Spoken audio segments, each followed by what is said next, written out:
Hi everyone, and welcome to another episode of Xavier and Jessica Unfiltered on Inside Swoop's Chat Box. I'm Xavier Ford. And I'm Jessica Lee. Today we're diving into a case that's been buzzing all over the internet again, the Menendez brothers. If you don't know, Lyle and Eric Menendez were convicted of murdering their parents back in 1989. They claimed it was because of years of abuse, but the prosecution said it was all about the money. After 2 trials, they were sentenced to life without parole. Yes, so I want to rewind a little bit and talk about the background of this story. Eric is now 53 years old. Lyle is the older brother and he's 56. They're 3 years apart and they were raised by Jose and Kitty Menendez. Okay. So, growing up, they were like a model family. They were rich. They had a house in Calabasas, and their dad was actually very strict with them, but it was all behind closed doors. And it's alleged that he was also sexually assaulting them behind closed doors. Yes. So there's many high expectations for these boys as young adults, and they started to rebel. Do you want to tell them about the story of how they rebelled? Well, I know, for instance, it was mentioned that Eric and Lyle started breaking into into homes around their neighborhood, and they were doing it for a little bit, and then they eventually just got caught. Once they got caught, their dad had to help them out with it, and Lyle ended up taking the blame for Eric. Yes, the older one took the blame for his baby brother, which definitely helped cause a rift between the two brothers, but also it made their dad be 10 times more stricter on them than he would have been before this break-in. Yeah, but this was all about like the image. Like that's all their dad cared about. It was not like, oh, you're bad because you got in trouble, you stole things from people. No, it was because they just didn't want their family image to be and their dad was very particular about that image that they had to put out. They were like, had to be the best of the best all the time. They can never look bad. They can never say anything bad. So Jose had a very tight grip on how the family acted and moved, I would say. Right, and they also did not have many friends growing up. These high expectations kind of pushed them apart from everybody else, and they were part of like tennis. They were expected to go to Princeton, but like everything started falling apart shortly after the oldest son got out of high school. Yes, I remember that they had Lyle actually got pulled out of Princeton for plagiarism. Yes, right. Which also made Jose very, very upset because he had to already do a year or 2 years of community college before even getting to Princeton. So that was already a bad look. But now you're being pulled out of Princeton for plagiarism. Jose was not the happiest father about that, I could say. I would imagine. So going into the big night. Yes. They had all this rage against their parents, and at this point, not many people knew about what happened behind closed doors about the sexual assault. But they didn't want to spend time with their family that night, I believe. They did not. I remember reading an article. They were supposed to be going on a family trip earlier in the day. And Lyle and Eric felt like their lives were in danger from even before going on that trip. I think they were saying there was like small signs from their mom and small signs from their dad saying like, you've made your decisions. Their mom was talking about going out buying guns and stuff. So they felt like their life was already in danger. But you know, in the same way, I'm not sure what point in the case this was, but their mom said that she was so scared of them that she locked the doors when she was sleeping. She was scared that they were going to do something to her. Yes. It just seemed like everyone in this family was just scared of each other. Scared of each other, and I have no clue why any of that would actually be. But yeah, so that night they told their parents. I think their parents were watching a movie. They didn't want to join. Yeah. They were in like this big house theater. That's how rich they were. They had a theater in their house. Must be nice. And I know, but they went to a different movie theater instead, and that's when they decided that they were going to kill their parents. Yes. I don't know if they actually went to the movie theater, but they did say later on that they bought a movie ticket. Yes. So they wouldn't be on their trail about their whereabouts that night. But covering they came their in. Tracks in a way.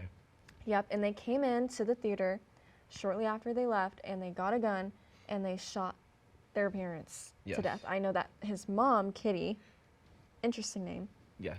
Kitty tried to run away, and she almost made it to go call the police, I believe, but she didn't. Yeah, because they were saying that their parents were unsuspected of what was happening, and it was kind of like a sneak attack, a surprise for them. Surprise. So, and they said it was a very gruesome attack. Yeah, I don't know how much we can go into that. But. Yeah, but when the police were called, they said that the boys were very believable. Yes, very they distraught. put on a show. And I'm sure they were distraught because those are their parents. Correct. And I don't know if they have ever denied doing it.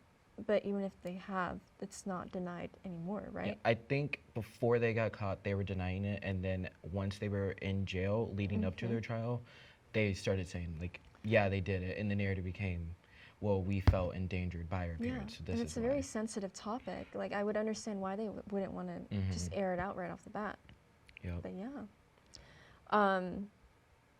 Now, over 30 years later, Wow. the case is coming back into the spotlight, and thanks to Ryan Murphy's new Netflix series, Monsters, the Lyle and Eric Menendez story. The series stars Cooper Koch? It's Cooper Koch. Cooper Koch, and Eric, and Nicholas Alexander Chavez as Yes. Lyle. So it sparked a lot of fresh debates in today's date and time. Yes. And Especially on TikTok. they want to know whether the brothers have already served enough time. As someone that has watched the series, I can definitely say that it's very interesting to see the lead up to it, the behind the scenes, and the trial itself. But TikTok has had a field day with it because, like any series, it has come with controversy. Murphy is catching serious backlash as people are saying he left out key facts about the case and portrayed the brothers in a negative light. Eric Menendez himself took to X, calling out Murphy for spreading lies and creating a false image of his brother Lyle. Right, and Eric posted that, I believe we had moved beyond the lies and the ruinous character portrayals, creating a caricature of Lyle that was rooted in a bunch of blatant lies. And it doesn't help that Ryan Murphy barely responded to all this backlash, which really only made things worse. Yeah, I actually was watching a video of Ryan Murphy responding to the backlash, and he's basically saying the brothers should be thankful for him for even putting their case back out in the spotlight.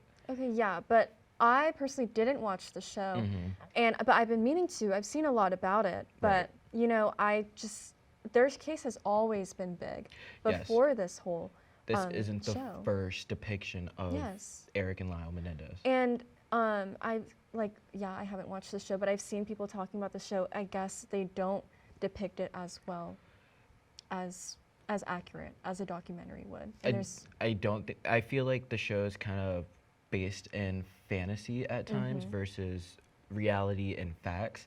Ryan Murphy is a storyteller, and I think he's telling a story more than he is exposing what actually happened, what led up to that night. But I want to know, like, if they are making it known, you know what I mean? That it's a story, this guy's a storyteller. Like, this isn't 100% true. I don't know exactly, because Monsters is a series that Ryan Murphy has worked on before, and he had done the one with Jeffrey Dahmer? Jeffrey Dahmer, yes. Yeah. And people seem to enjoy that one, but I would say the stories are two very different stories. And Monsters, you were definitely painting the picture of Jeffrey Dahmer being a monster, versus Eric and Lyle. People don't really see Eric and Lyle as monsters, but the way that Ryan Murphy's kind of done the show, it's painting Lyle as a monster. It's really sparking these conversations that need to happen. So let me ask you this. Do you think in just this case, Hollywood is sensationalizing the story, or does this series actually bring something new to the conversation? I honestly think a mix of both. Because, as I said, like, the Menendez brothers' whole story has been a big thing in social media. Right. Like, people are, like, obsessing over those brothers. Like, and also hating on them. So I think Hollywood saw this as a way to make money, and they'll bring more light to it. But I think it is also sparking new conversations because they made it such a entertainment kind of show. You know what I mean? I feel like if it was just the documentary that came out, there was also a documentary that came out a few days after the TV show. Did you watch it? I have not watched the full thing. It's like a very lengthy documentary, and I just, unfortunately, just don't have the time to watch the whole thing in one sitting. But I think if we were to just focus on the documentary, it would be a very different reaction. Exactly. And I don't think Ryan Murphy would be getting half the attention that he would be getting from the show if we just focus on the documentary. I think people are just watching the show to be entertained, and at the same time they're getting educated, because a lot of people who don't watch documentaries might watch shows, and it's reaching a broader audience, so everyone's just knowing more. And I would say with TikTok, it's definitely created a different narrative. I think it's sparked the outrage within people, or the curiosity for them to want to know more about about Lyle and Eric Menendez. And it's definitely gained a lot of attention, especially from other celebrities like Kim Kardashian. She has spoken out and says that it's time for the Menendez brothers to be released from prison. I saw that. I'm so glad that this isn't a case where celebrities are scared to speak out, because I think that's what needs to happen. They have so much impact on people and their ideas. I think having Kim Kardashian pushing it is the best thing possible, because I'm pretty sure she was heavily involved in the release of Gypsy Rose Blanchard, who was kind of in the similar case as the Menendez brothers, where she was also convicted of murdering her mother for some of the same reasons the brothers did. And that's exactly what I wanted to wrap up talking about, because I think everyone is idolizing Gypsy. Yes. And everyone just loves her and her case and has empathy for her, but I am just wondering, where's this empathy for these boys? I think there is. During this time when this case came out, it was in the early 90s, and they did not believe that men could be sexually assaulted, and I feel like that stigma still lies on the case today. I hate it. So I feel like with social media pointing out the similarities in the two cases, it might help the brothers out. Be like, let's take their accusations seriously this time around, versus making fun of them, because they were made fun of in the media throughout their whole trial. So. Okay, well, that's it for this edition of Xavier and Jessica Unfiltered on Inside Swoop's Chat Box. Thank you for joining us. I'm Xavier Ford. And I'm Jessica Lee. And we'll catch you next time.